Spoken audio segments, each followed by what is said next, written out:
मिथुन राशि वालों, आप सभी का बहुत बहुत स्वागत करते हैं, अभिनंदन करते हैं मिथुन राशि भिंड यूट्यूब चैनल में।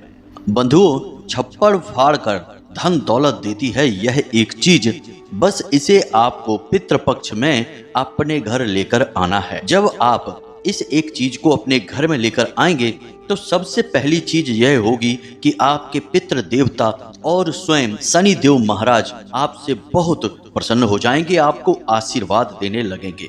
और इसके बाद माता लक्ष्मी और कुबेर जी आपसे बेहद प्रसन्न होकर आपको आशीर्वाद देंगे। जी हाँ बंधुओं, इस एक चीज में इतनी अधिक शक्ति है कि यह दुनिया की हर एक खुशी को आपके कदमों में लाकर पटक सकता है। बस इसे आपको पूरे विधि विधान के साथ इस पूरे पितृपक्ष में अपने घर में लाकर रख लेना है और फिर चमत्कार होते हुए अपनी आंखों से खुद देखना है। याद रखना कि वर्ष में एक बार यह अवसर प्राप्त होता है और अब समय आ गया है कि यह सुनहरा अवसर आपके जीवन में आ रहा है पितृपक्ष के रूप में।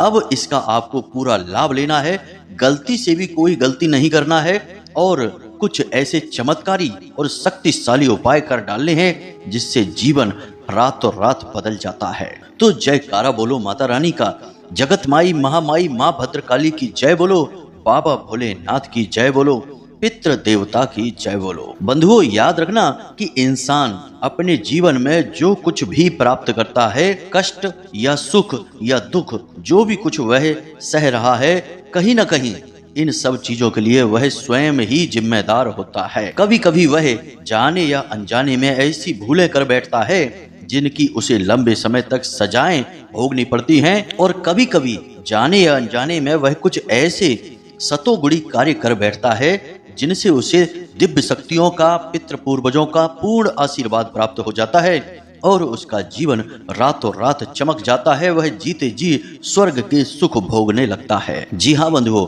याद रखना कि केवल मेहनत कर लेने से ही इंसान अपने दुखों से मुक्ति प्राप्त नहीं कर सकता, सुख जीवन में नहीं ला सकता। रोजी रोटी तो कमा कर ला सकता है, लेकिन धनी, अमीर और बड़ा आदमी नहीं बन सकता है। इसके लिए देवी देवताओं की कृपा की आवश्यकता होती है।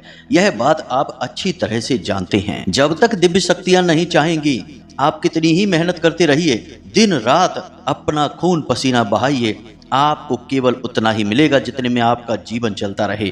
कभी भी आप अपने जीवन में ना तो पैसे को बचा पाएंगे, ना ही रोक पाएंगे और ना ही अपने मन के अनुसार उसे खर्च कर पाएंगे। इसीलिए जब भी कोई आपसे यह कहे कि मेहनत करने से इंसान कामयाब हो जाता है, अमीर हो जाता है, बड़ा आदमी बन जाता है, तो असल में वह इंसान आपको आधी बात ही बता रहा है। अब इसमें उसकी कोई गलती नहीं है, हो सकता है कि उसे भी आधी बात ही पता हो। तो पूरी बात क्या है, ध्यान से समझिए। पूरी बात है कि आप पूरी मेहनत करिए, पूरी ताकत लगाइए, कोई समस्या नहीं है, लेकिन आपको कुछ ऐसे कार्य भी करने पड़ेंगे जिनसे कि आपके सौभाग्य का निर्माण होता है, दिव्य शक्तियों की कृपा और आशीर्वाद आपकी ओर आकर्षित होती है, आपसे ईश्वरीय शक्तियां रीझने लगती हैं, आप में दिलचस्पी लेने लगती हैं, फिर आपकी मनोकामनाएं पूरी होनी शुरू हो जाती हैं, फिर आपको कम मेहनत का भी अधिक परिणाम फल प्राप्त होना शुरू हो जाता है। तभी शुरुआत होती है इंसान के कामयाब होने की सफलता की कहानी। जी हाँ बंधुओं, और ये जो बातें हम आपको बता रहे हैं, आप इन बातों को सुन रहे हैं और मन में विचार कर रहे हैं कि बात तो कुछ हद तक ठीक लग रही है। जब तक भगवान नहीं चाहेंगे तब तक कोई आदमी कामयाब नहीं हो सकता है। बस जीवन तो जैसे तैसे गुजारता रहेगा, लेकिन वह जीवन नहीं मिलेगा जिसका सपना वह हमेशा से देखता रहा है, यानी कि एक सुखी संसार, एक स्वर्गमयी जीवन। लेकिन अब आपके मन में यह प्रश्न भी उठ रहा है कि आखिर भगवान की कृपा कैसे प्राप्त करें, क्योंकि पूजा पाठ की यदि बात की जाए, उपायों की बात की जाए, तो वह तो आप करते रहते हैं।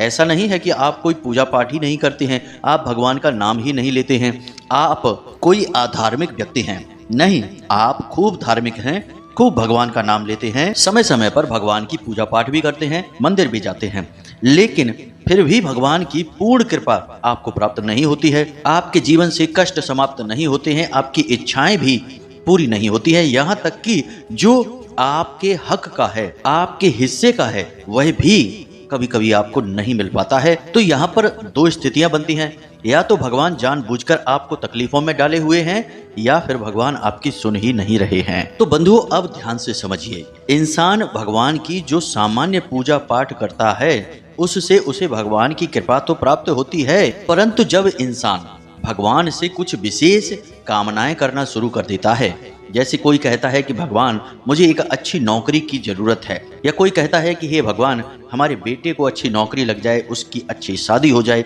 या फिर कोई कहता है कि भगवान हम कर्जे से बहुत परेशान हैं, किसी भी तरह से इस कर्जे से हमें मुक्ति प्राप्त हो जाए। तो ये हमारी जो विशेष कामनाएं हैं, इन कामनाओं की पूर्ति के लिए हमें भगवान के प्रति कुछ विशेष अनुष्ठान करने पड़ते हैं। सामान्य पूजा पाठ तो भगवान का केवल धन्यवाद मात्र है कि आपने इतना सुंदर संसार बनाया और इस संसार में हमें भेजा और हमें एक स्वस्थ शरीर दिया और इस संसार को भोगने के काबिल बनाया।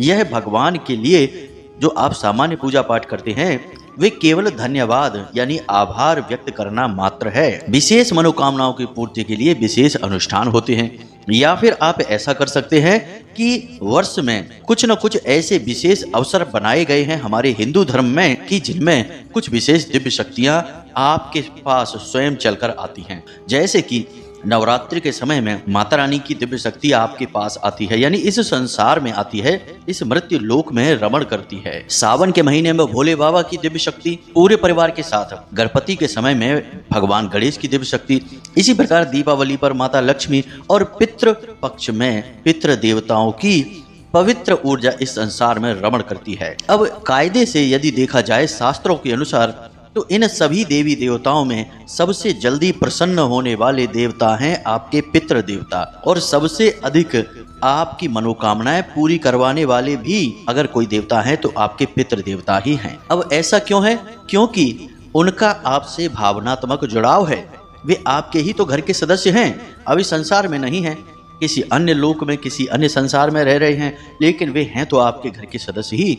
उनकी आपके ऊपर नजर बनी ही रहती है, यानी वे चाहते हैं कि आप सुखी हों, लेकिन आप अनजाने में कुछ न कुछ ऐसी गलत काम या क्यों कहें कि गलतियां करते रहते हैं जिनकी वजह से ना तो आपके पितृ ऊर्जावान हो पाते हैं और ना ही उनकी कृपा और आशीर्वाद आप तक पहुंच पाती है। तो इतनी सारी बातें आपको बताने का हमारा मकसद केवल इतना सा है कि अब यह जो पितृपक्ष आ रहा है, इस पितृपक्ष का आपको पूरा लाभ लेना है और ऐसे ऐसे काम कर देने हैं जिनसे कि आपके पितृ देवता तुरंत आपको देखते ही मुस्कुरा उठें। मुस्कुराएंगे तो वे आपसे प्रसन्न हैं, और प्रसन्न है तो आपको शुभ का आशीर्वाद देंगे, बरकत का आशीर्वाद देंगे। और अगर पितृ देवता ने आपको आशीर्वाद दे दिया तो निश्चित तौर पर आपकी भयंकर से भयंकर तकलीफ हो, बड़ी से बड़ा कर्जा हो, काम धंधे व्यापार में कितना ही घाटा हो, नौकरी नहीं लग रही हो, कुछ भी हो, हर समस्या का समाधान चुटकियों में हो जाएगा।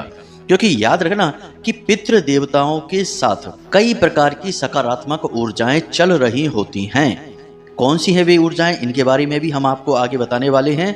तो फिलहाल हम आज के इस कार्यक्रम में आपको एक ऐसी चीज के बारे में बताने जा रहे हैं जिसे आपको अपने घर में लेकर आ जाना है। क्या है नियम इस चीज का, क्यों इसे लेकर आते हैं और कैसे इस एक चीज से ना केवल पितृ देवता बल्कि अन्य कई और दिव्य शक्तियों का आपको आशीर्वाद प्राप्त हो जाता है। साथ ही साथ हम आपको कुछ ऐसी भूल या गलतियों के बारे में भी बताएंगे जिन्हें आपको भूल कर भी गलती से भी इस पितृपक्ष में नहीं करना है, वरना सब किए कराए पर पानी फिर जाएगा। जी हाँ बंधु, बाद में फिर पछताने से कुछ भी नहीं होता। एक बार समय हाथ से निकल गया तो निकल गया, फिर वापस नहीं आएगा। फिर तो उसके परिणाम वापस आएंगे जिन्हें आपको सहना ही होगा, चाहे जाने में या अनजाने में किसी भी प्रकार से आपने गलती की हो। तो बस आपको इस कार्यक्रम को अंत तक देखना है। यह कार्यक्रम आपके लिए संजीवनी बूटी के समान कार्य करेगा। जी हाँ बंधु, आपकी हर एक तकलीफ को समाप्त करने के लिए और निष्प्राण हुए इस जीवन में एक नई जान फूंकने के लिए बहुत मेहनत से हमने इस कार्यक्रम को आपके लिए तैयार किया है और बिल्कुल समय से हम आपको यह दे रहे हैं। और यह सब कुछ कैसे हो पा रहा है?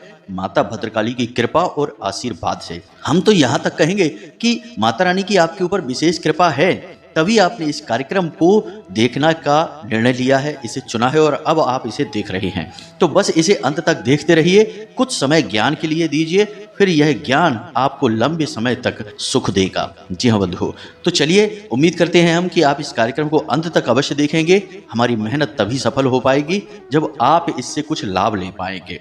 तो आज के इस विशेष कार्यक्रम की शुरुआत करते हैं, पर माता रानी को आभार तो व्यक्त करेंगे ही। बिना उनका याद किए कोई भी कार्य शुभ हो ही नहीं सकता है, यह हमारा अपना अनुभव है।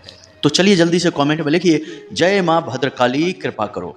एक बार नहीं 3 बार लिखना। साथ ही साथ जय पितृ देवता कृपा करो, यह भी अवश्य लिख देना, क्योंकि पितृ देवता तो अब आपके ऊपर कृपा करने वाले हैं ही, हमें इसका पूरा विश्वास है। इसी के साथ साथ बंधुओं, यदि आप इस चैनल कार्यक्रम पर पहली बार आए हैं तो आप इस चैनल को सब्सक्राइब अवश्य कर लेना। बगल में जो सब्सक्राइब का बटन है उसे अभी इसी समय दबा दो।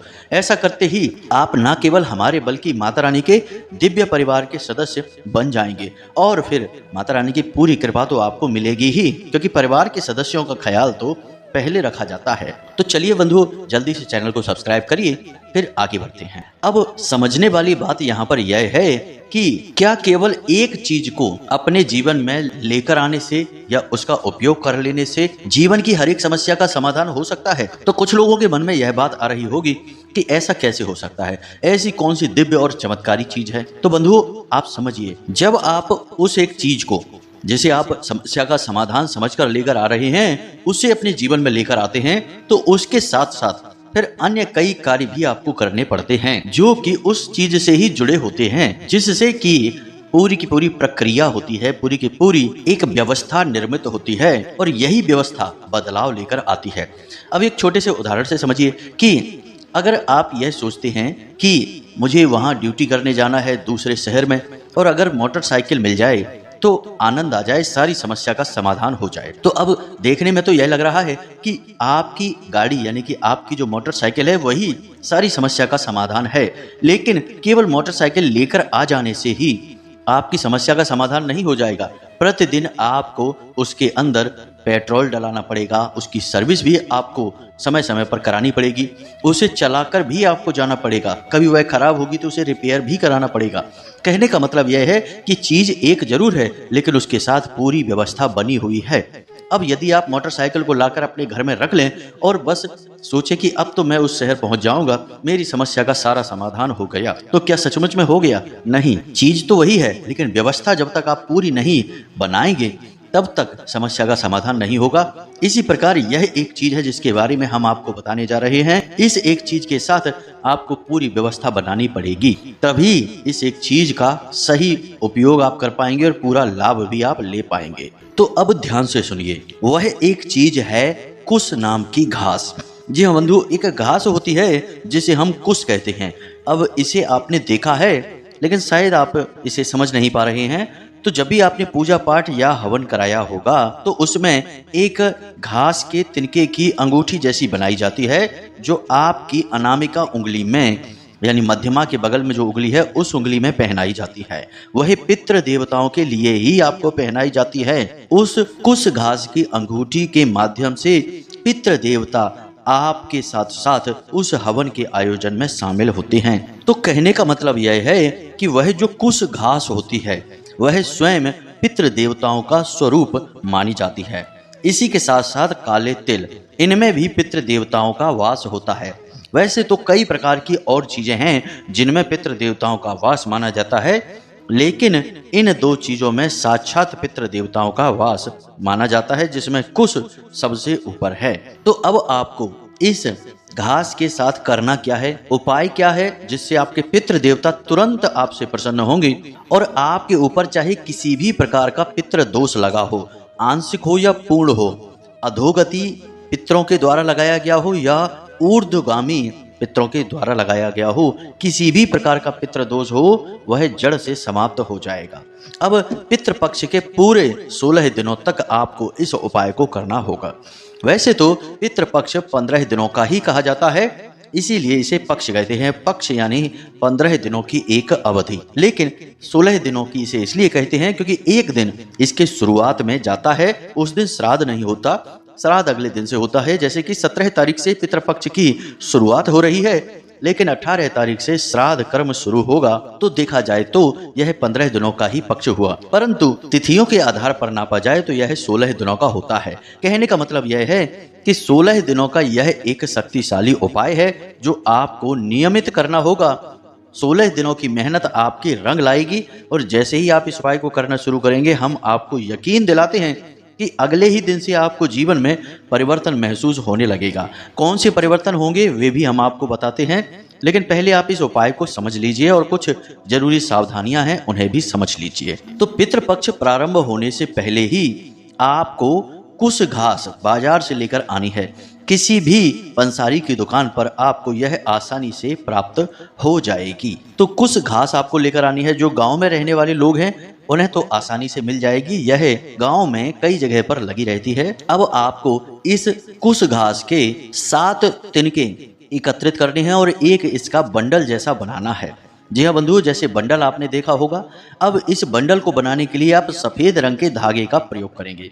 यानी आपने करना यह है कि 7 तिनके लिए आपने उन्हें एक जगह रखा और उसके ऊपर आपने सफेद रंग का धागा लपेट दिया। सफेद रंग पितरों को बहुत अधिक प्रिय होता है और आपने इस तरह एक बंडल बना लिया है। इस तरह आपको 16 बंडल बनाने हैं और इन 16 बंडलों को आपको गंगा जल छिड़क कर शुद्ध कर लेना है, पवित्र कर देना है और उसके बाद इन्हें अपने घर के पूजा घर में स्थापित कर देना है। अब आपके पूजा घर में भगवान श्री हरि विष्णु की, प्रभु श्री राम की, भगवान श्री कृष्ण की या फिर माता लक्ष्मी के साथ भगवान नारायण की कोई तस्वीर है तो उस तस्वीर के पैरों के पास आपको इसे रखना है। पितरों के देवता भगवान श्री हरि विष्णु माने जाते हैं, वही उनके अधिपति हैं। लेकिन चतुर्मास के इन दिनों में श्री हरि विष्णु योग निद्रा में होते हैं। तो ऐसी अवस्था में पितरों का संचालन या यूं कहें कि पितरों के अधिपति भोले बाबा बन जाते हैं। तो आपका यह उपाय भी भोले बाबा के मंदिर में ही जाकर होगा। अब क्या करना है आपको ध्यान से समझिए। जब पितृपक्ष का पहला दिन प्रारंभ हो तो आपको 1 लोटा जल लेकर और एक यह घास का यानी कुश घास का तिनका लेकर भोले बाबा के मंदिर पहुंचना है। जल में आपको थोड़े से चावल साबुत होने चाहिए, खंडित नहीं होने चाहिए। साथ ही थोड़े से काले तिल डालकर उस लोटे में आपको घर से ही पानी लेकर जाना है और एक घास का तिनका भी अपने साथ लेकर जाना है। अब आपको जाकर भोले बाबा को यह जल समर्पित कर देना है। इसी के साथ साथ घास का यह जो तिनका है इसे भी आपको भोले बाबा के शिवलिंग के ऊपर रख देना है। अब आपको वहीं पर बैठकर एक गाय के घी का दीपक जलाना है और कुछ समय तक वहां पर बैठकर इस मंत्र का उच्चारण करना है। यह आपके संपूर्ण पितृ देवताओं को समर्पित मंत्र है और इस मंत्र से पितृ देवताओं की तकलीफें शांत होती हैं और वे ऊर्जावान बनते हैं। मंत्र क्या है ध्यान से सुनिए, आपके मोबाइल की स्क्रीन पर भी यह मंत्र दिखाई देगा। मंत्र है ओम श्री सर्व पितृ देवताभ्यो नमो नमः। मंत्र सरल ही है, आसानी से आपको याद हो जाएगा। फिर से सुनिए, ओम श्री सर्व पितृ देवताभ्यो नमो नमः। इस मंत्र का आपको वहां बैठकर जाप करना है। माला लेने की आवश्यकता नहीं है, संख्या गिनती की कोई जरूरत नहीं है। जब तक आपका दीपक जल रहा है वहां पर, तब तक आपको बैठकर इस मंत्र का मन ही मन उच्चारण करना है। मौखिक नहीं करना है, मानसिक जाप करना है। साथ ही साथ भोले बाबा से आप यह प्रार्थना भी करेंगे कि हे प्रभु, हमारे पितृ देवता जहां भी हैं, जैसे भी हैं, वे सकुशल रहें, उनके ऊपर आपकी कृपा बनी रहे, साथ ही साथ वे हमेशा ऊर्जावान भी बने रहें। आपको ऐसी प्रार्थना भी भोलेनाथ से करनी है। इसके बाद जब आपका दीपक शांत हो जाए तो आपको वहां से उठ जाना है और वह जो कुश का एक बंडल आपने बनाया था उसे वहीं शिवलिंग के ऊपर रखा छोड़कर वहां से चले आना है। याद रखना कि भोले बाबा के मंदिर से कभी खाली हाथ नहीं आया जाता है। तो उस लोटे में जो जलाधारी से जल गिर रहा है भोले बाबा के, उस जल को आपको लोटे में थोड़ा सा डाल लेना है और उसे लेकर अपने घर में आ जाना है और उस जल को अपने पूरे घर में थोड़ा थोड़ा छिड़क देना है। मुख्य दरवाजे से लेकर घर के हर एक कोने में हर जगह उसे छिड़क देना है। बस यह देखना है कि तुलसी मैया से उस जल को आपको दूर रखना है। तुलसी माता के ऊपर वह जल मत छिड़क देना, वरना आपको पाप लग जाएगा। यह आपकी प्रक्रिया पूरी हो चुकी है। अब यही क्रिया आपको प्रतिदिन करनी है। संपूर्ण पितृपक्ष में आपको 16 बंडल बनाने हैं और प्रतिदिन का एक बंडल है, यानी रोज एक बंडल लेकर जाएंगे, भोले बाबा को समर्पित करेंगे और उनसे इस प्रकार से प्रार्थना करेंगे। बस बहुत ही सरल क्रिया है, कोई कठिनाई ही नहीं है। लेकिन यह क्रिया शक्तिशाली बहुत है। देखिए, आप जीवन भर, पूरे वर्ष भर अपने काम को मनवाने के लिए, अपनी इच्छाओं को पूरी करने के लिए कामनाओं हेतु भगवान के मंदिर तो जाते ही हैं, उनसे प्रार्थनाएं तो करते ही हैं, लेकिन यह जो पितृपक्ष है, इस पूरे पितृपक्ष में आप अपने पितरों के लिए प्रार्थनाएं करेंगे। और जब आप पितरों के लिए प्रार्थनाएं करेंगे तो आपके पितृ बहुत शक्तिशाली, बहुत ऊर्जावान होंगे। जब आप अपने पितरों को ऊर्जावान बनाएंगे तो आपके पास ही वह ऊर्जा लौट कर आने वाली है, क्योंकि आपके पितृ फिर आपको बरकत का आशीर्वाद देंगे, खुशियों का आशीर्वाद देंगे, और वह पूरी ऊर्जा आपके पास ही लौट कर आएगी, लेकिन और अधिक शक्तिशाली बनकर। याद रखना कि आपके पितृ पूर्वज आपके प्रथम देवता हैं, आपके घर के सबसे बड़े रक्षक और सहायक भी हैं। उनके पास जितनी अधिक शक्ति है आपके जीवन को बदलने के लिए, उतनी शक्ति किसी अन्य देवी देवता के पास नहीं है। इसलिए पितरों को आपको शक्तिशाली बनाना ही पड़ेगा। अब यहाँ पर समस्या यह है कि आपके पितृ आपके द्वारा किए गए कार्यों से ही ऊर्जा ग्रहण करते हैं। अब आप इस उपाय को कर रहे हैं और आपके ऊपर इस उपाय का कोई फल भी मिल रहा है, कोई आपको लाभ हो रहा है, यह आप कैसे जानेंगे? तो इसके कुछ छोटे छोटे संकेत हैं, उन्हें आप ध्यान से समझिए। सबसे पहला संकेत कि आपका कोई अटका हुआ काम था, आप पहले दूसरे दिन ही इस उपाय को करेंगे तो दूसरे या तीसरे दिन से ही आपको यह संकेत मिलेगा कि आप जिस काम के लिए बहुत लंबे समय से इंतजार कर रहे थे वह काम आपका बन जाएगा। कोई अटका हुआ काम था, वह काम बन जाएगा, उसमें गति आ जाएगी। कोई इंसान, कोई आदमी आपके कार्य में रोड़े अटका रहा था या आपके लिए रुकावट का कार्य कर रहा था तो वह हट जाएगा। आपका शरीर जो भारीपन रहता था, थकावट रहती थी, सुस्ती और तनाव रहता था, वह भी हल्का हो जाएगा, शांत मन हो जाएगा आपका, और सिर में जो भारीपन सा रहता था वह भी कम हो जाएगा, हल्का हो जाएगा। कहने का मतलब यह है कि आपके ऊपर मानसिक और आध्यात्मिक जो दबाव है वह कम होने लगेगा और जीवन में सरलता आने लगेगी। पैसे आपके कहीं पर अटके पड़े थे, किसी ने उधार ले लिए थे, किसी काम में अटक गए थे, वे पैसे आपको वापस मिलना शुरू हो जाएंगे। काम धंधे व्यापार में गति आने लगेगी, आपकी सेल्स बढ़ने लगेगी, बिजनेस आपका अच्छा होने लगेगा। साथ ही साथ सपने में आपके पितृ आपको दर्शन देंगे जरूर, 100% गारंटी के साथ। इस उपाय को आप करिए, 2 ही 3 दिनों में आप देखेंगे कि आपके पितृ पूर्वज जो अभी संसार में नहीं है, ऐसे लोग आपको सपना देंगे और सपने में आपको मुस्कुराते हुए दिखाई देंगे। जी हाँ बंधु, आप हमें कमेंट करके अवश्य बताना कि आपको यह सपना आया कि नहीं। हमने अब तक जिनको इस उपाय को बताया था उन्होंने तो हमें यही कहा कि हमारे तो पितृ पूर्वज हमें सपनों में जरूर दिखाई दिए।